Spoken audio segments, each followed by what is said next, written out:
What is up, you guys? Toast and Coffee here, and welcome back to another episode of Second Circle. Ooh, well, let's just get on with it. I did some searching around so we can get to Beelzebub, and with comments helping me, I finally know where to do what to do, and thank you for that. We just skipped this. I'll do it late. Wait, whoa, no, no, no, no, no, no. Okay, as you see that, with that immediate pause, we know that there are flies on the fridge, and we have to press that fly so we can be able to trigger the event. Yeah, we're skipping. I'm skipping. Yeah, we're skipping. I press it. Will we clean out the refrigerator now? Yes, I will, so we can progress finally. In today's episode, I will be doing the 2 dates of Beelzebub. I think that will be the end of this series. Fine. I'll handle it. You gingerly ask the Queen of Darkness to step away from the kitchen for a moment. After she does so, you grab the fly-infested picnic basket and wait. Triggered. Oh yes. A swirling portals open before you, casting the refrigerator in a purple hue and setting the shadows dancing up the walls of the kitchen. On the counter, a carton of eggs explodes, splattering the countertop with yolk. Bracing yourself, you step through the portal, picnic basket in hand. The familiar wave of the nausea hits you like a truck as you are plunged into the velvety darkness. Squinting your eyes, you'll begin to make out shapes, furniture, forged from darkness, and elaborate high windows from the same are barely discernible from their surroundings. A familiar figure approaches you, clad in a deep red suit. Taker, I was wondering when you'd next visit me. That makes two of us. Do you know how hard it is to get an entire room to yourself in a house filled with 9 demons? Keeping your banishment portal a secret from them is almost impossible. Cute. You mean to tell me the rest of the demons have no clue you're sneaking off to the void to visit the little old me? Not that I'm aware of. Delightfully devilish Taker, if I do say so myself. So, what did you bring your favorite fly today? I made moon pies! Exquisite! Well then, to the banquet hall. The Queen Crimson leads you through the network of twisting halls and corridors to comprise much of the interior of her castle. Eventually, you arrive at the massive pair of engraved doors. Standing to the immediate left of the door is an aged skeleton practically falling apart at the sockets. A tattered suit clings to the skeleton's frame, maintaining a small semblance of dignity despite its age. Evening, Taker. Oh, it's like Albert from Batman. Master Taker, so good to see you again. It does my duty heart well to see the lady with a gentleman companion after all this time. Up. Walter, servants should be seen and not heard. Of course, my lady. So sorry. His bones creaking. Walter heaves the doors to the dining hall open. Beelzebub strides past him with nary glance. You follow closely behind her, pausing only to slip the ancient skeleton a small carton of milky you'd stowed away in the picnic basket, accepting it in a silent gratitude. Walter closes the huge door behind you, somehow giving you a wink, before disappearing out of sight behind the massive monologue to Beelzebub's industrious nature. Turning around, you examine the dining hall. Like the rest of the castle, it is huge and inky black, with details distinguishing one object from the next, only to observe, after a prolonged scrutiny, the small light of a soft orange glow pressing back against the cloying darkness illuminates Beelzebub sitting at a small table nearby. Well then. Oh, Taker, won't you come join me for a meal? You walk over to the table and examine it. It's made from the same hard black materials as everything else in the void. The silverware are purely decorative, and you're pretty sure the napkins could be used as a blunt weapons in an emergency. Well, don't just stand there. Have a seat. Thank you. You produce the moon pies from the picnic basket and divide them equally between the two of you. Your hands have barely left her plate before Beelzebub begins scarfing down her portion with reckless enthusiasm. Incredible. So tasty.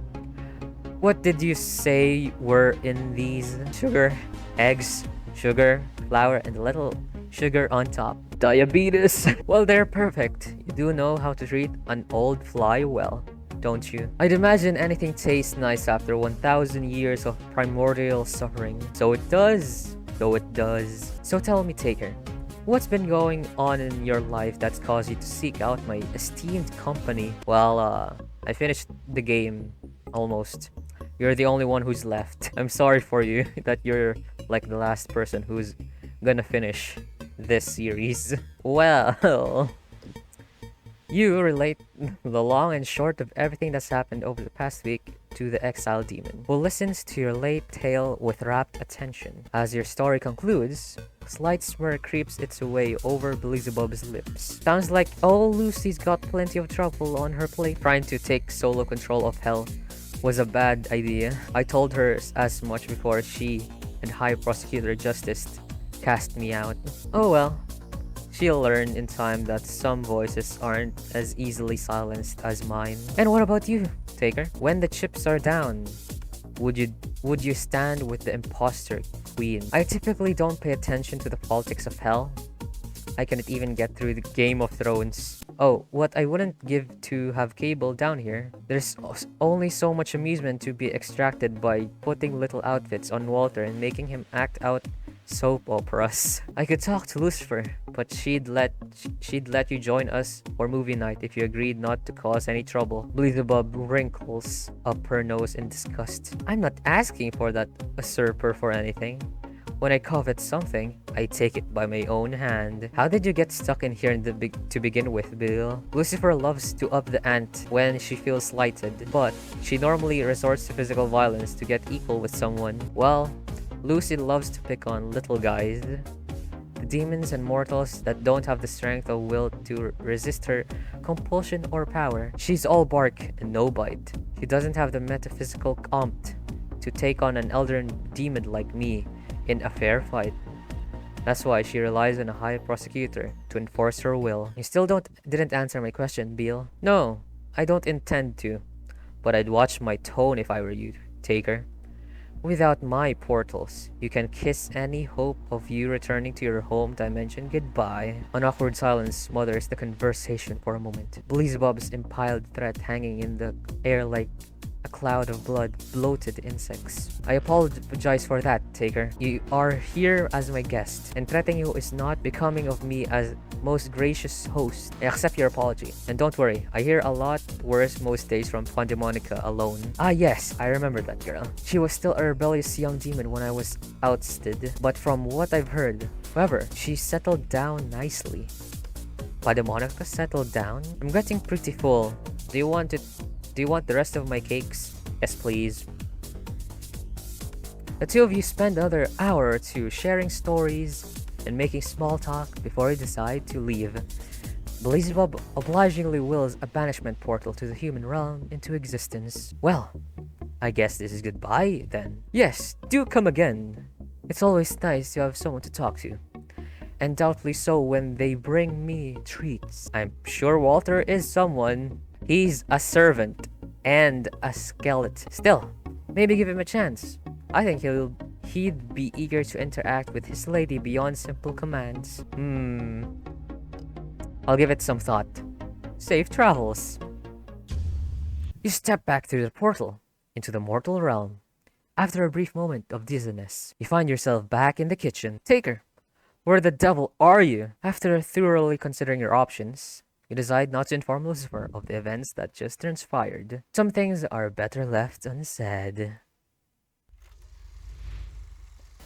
So that date wasn't even nearly as explaining to me as much. Okay, let's jump into new dates. We're gonna, supposedly, touch the fly that is on our wardrobe. Yes.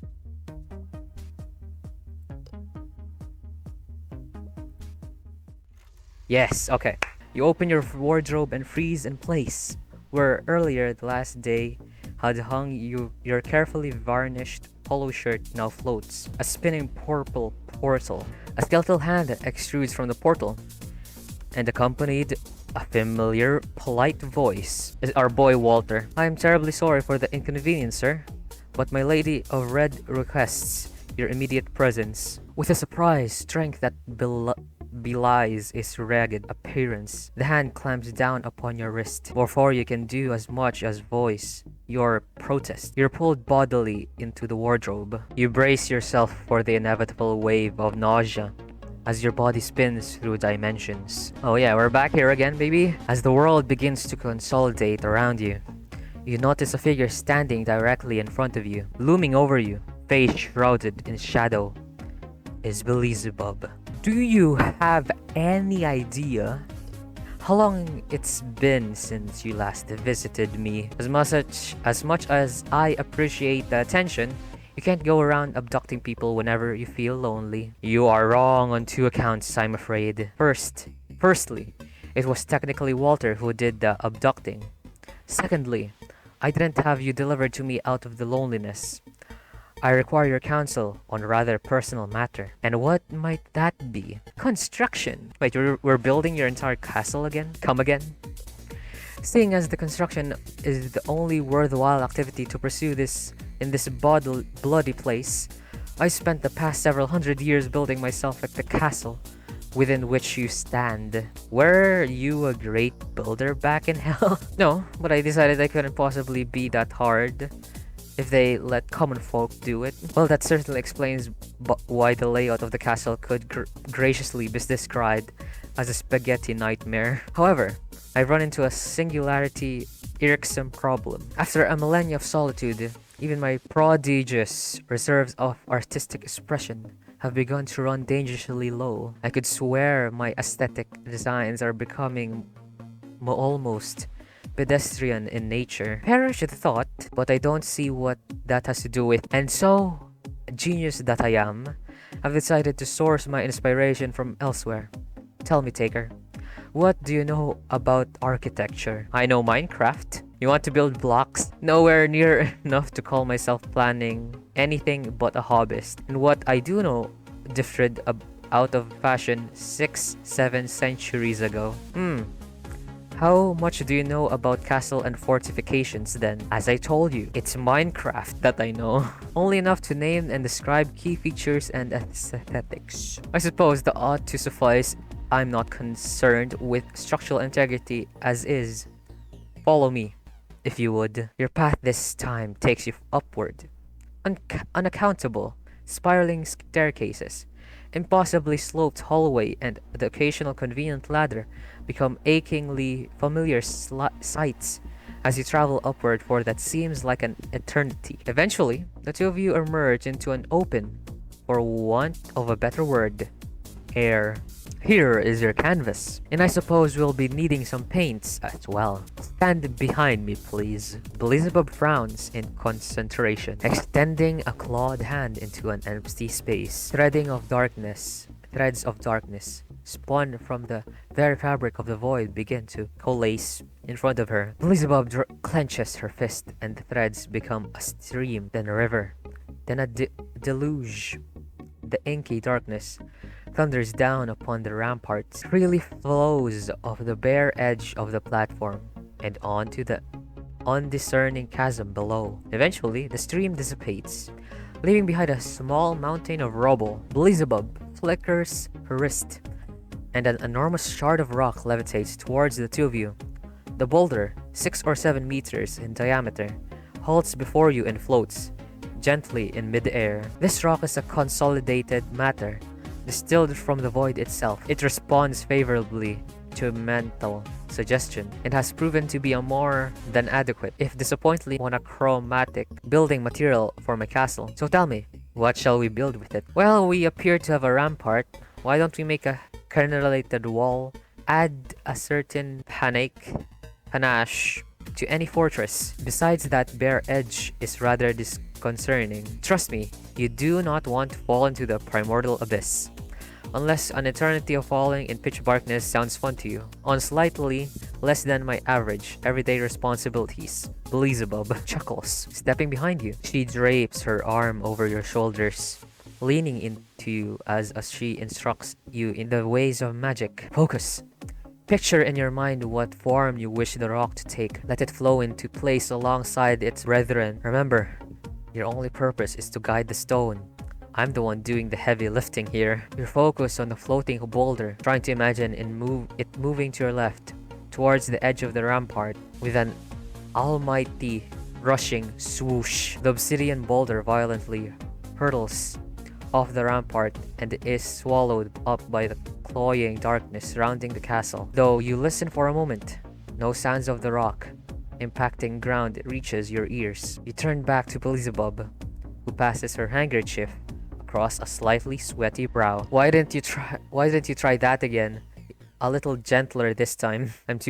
I'm far too old to be flinging rocks around like that willy-nilly. Sorry, I'll try again. This time around, you're a bit more careful with your mind's eye. Rather than giving the rock directional commands, you imagine it moving to places in space.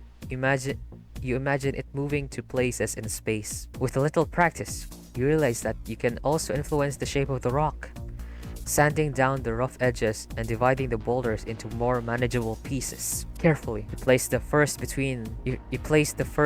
bit of some stonework onto the edge of the rampart. Well done.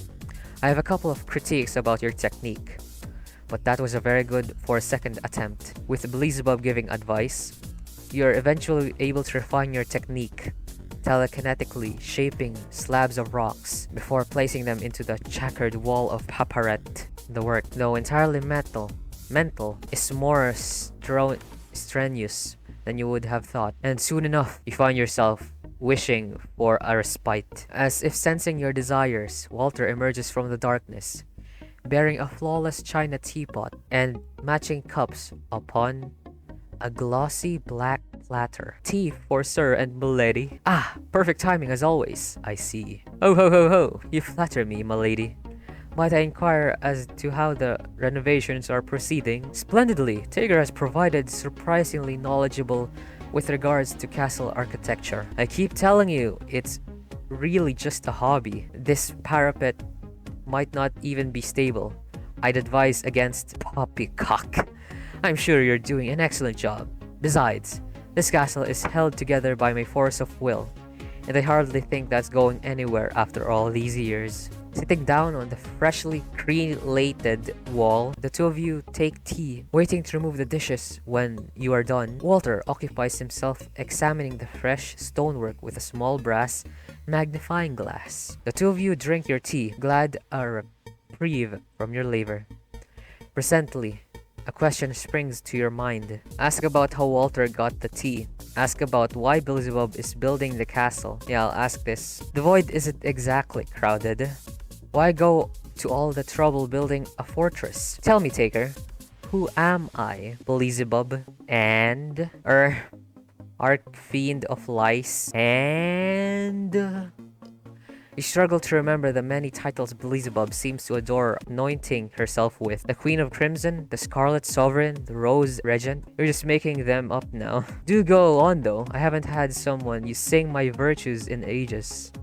That's it. I'm out of titles. Illuminate me. Beelzebub takes a lengthy draught of her tea before responding. During my time in hell, I was amongst the mightiest demons, embodying one of the worst sins of mankind. I was known as Beelzebub the Envious. Do you know the difference between envy and greed, mortal? One wants money, the other status? Close, but not exactly correct. Greed is an all-consuming hunger for the treasures of the world. It rarely, if ever, cares about what it has acquired in its relentless short-sighted quest for more. Envy is far more discerning in its pursuit of acquisition. Envy cannot exist without a partner to play against. And once upon a time, I played against the 4 great demons in hell. It was a long time ago, of course, but I still remember the grand cathedral of hell, opulent and imperiled. Truly a symbol of one's ingenuity and power. There was nothing more I coveted in all of hell than to sit upon one of the ebony thrones, regent of the damned. Beelzebub stares into the distance, swirling the remaining tea around in her cup. This was back when Lucy and I were still on speaking terms, before the damnable high prosecutor threw me in there. But back to the topic at hand. Having no partners to strive against in the here, I have taken it upon myself to construct a castle far exceeding my own memory of the cathedral of hell. I have nothing but eternity to spend here. then I shall spend it building a monument to my greatness, to dwarf anything Lucy's subject could build for her. I see.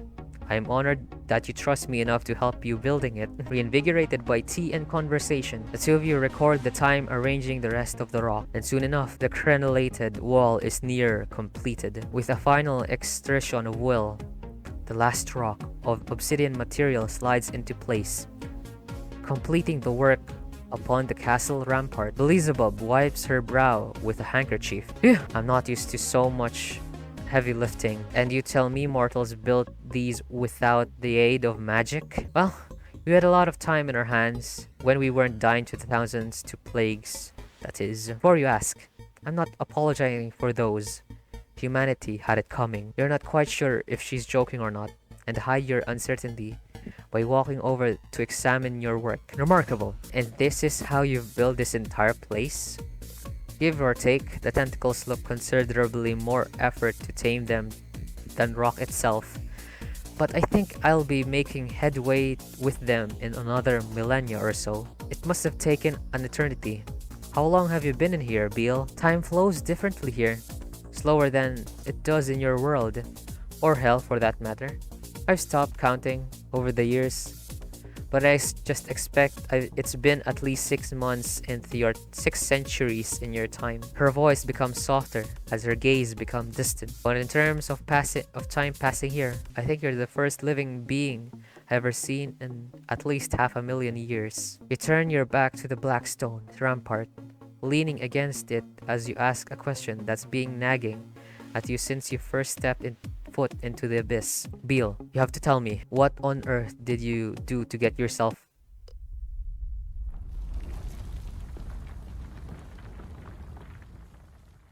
A crack of stone, made all the louder by the absence of ambient sound permeating the abyss, echoes across the rampart. Almost immediately, you find yourself pitching backwards, the large stone against which you've braced yourself crumbling away into the black nothingness beneath. Although you windmill your arms, you are unable to right yourself in time and topple off the edge of the castle. Reaching up, you are just barely able to grab at the edge of the abased battlement, your fingers scrabbling for purchase against stone once packed solidly together. Taker, hold on, I'm coming for you! Beelzebub leaps for your hand, but before she can cross the distance between you, your grip gives out and you plummet head over heels into the inky blackness of the void. Air rushes past you, or perhaps you rush past it as you fall, and you narrowly miss craving your head in on a rocky outcropping jutting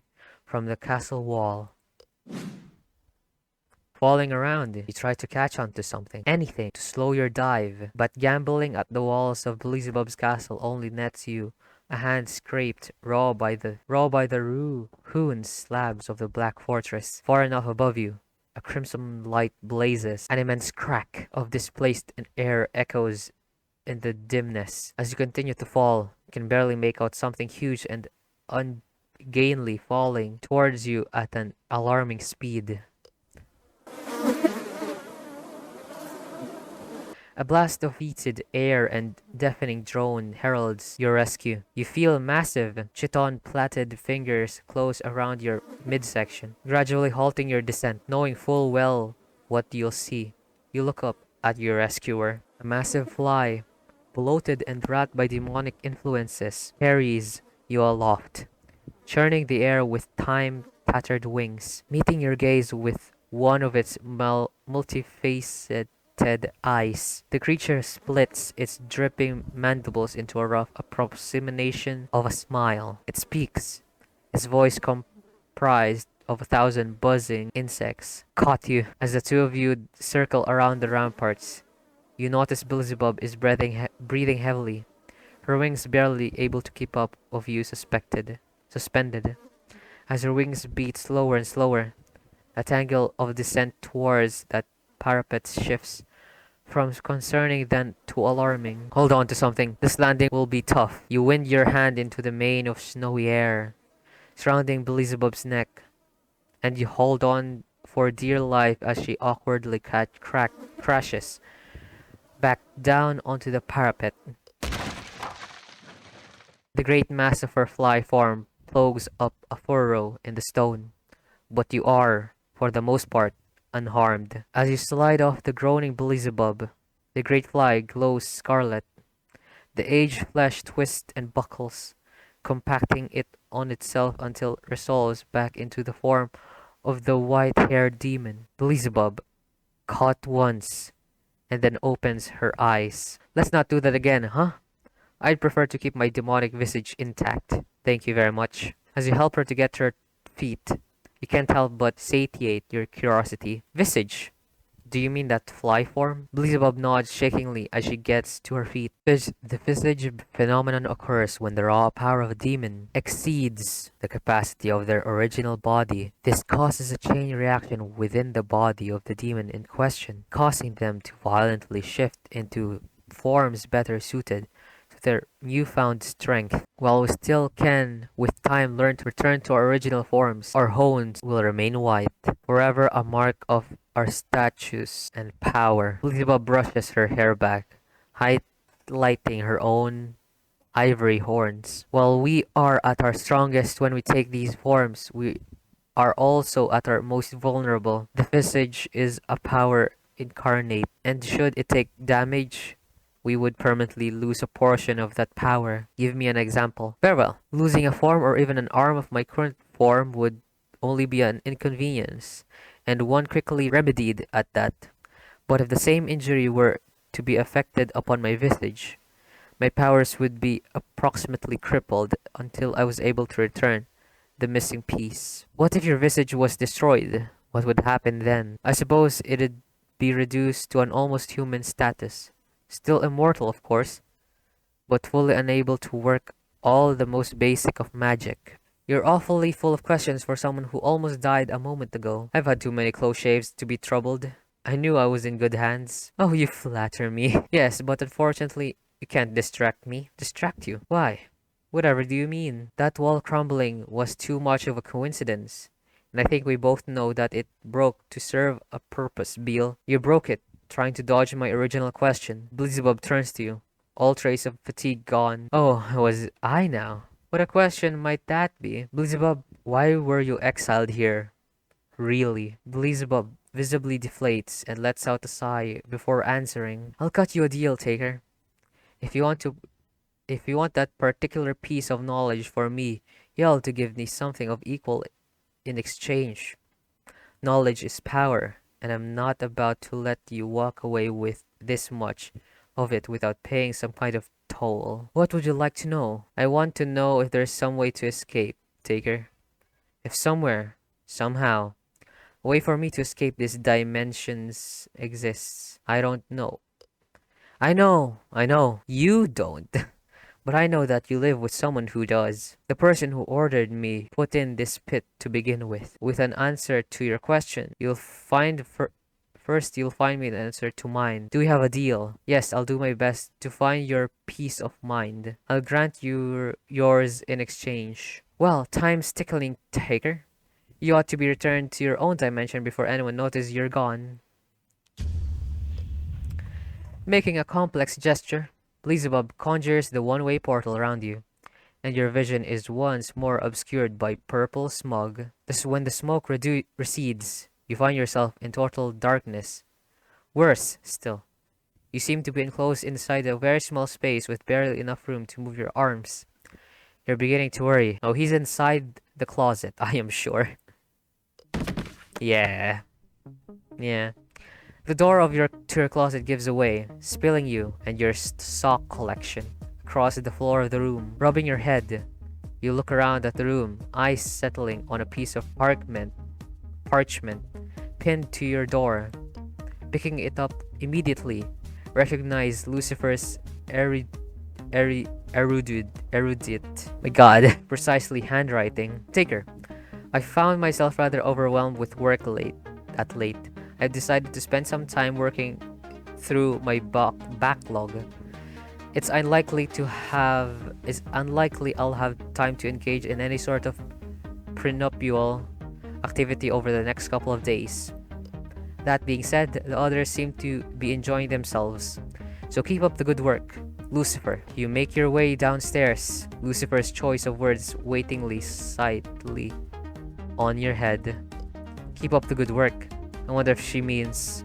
Oh my god. Man, there were so many cliffhangers in the second dates. More of me making more curious about their story. Well, then again, that's the end of Second Circle for now. Unless there's an update somewhere in the near future. I will not know that. But yeah, thank you guys so much for watching. Comment down below, subscribe, like the video. And yeah, thank you guys so much for watching. And hope you guys stay toasty, everybody. Peace.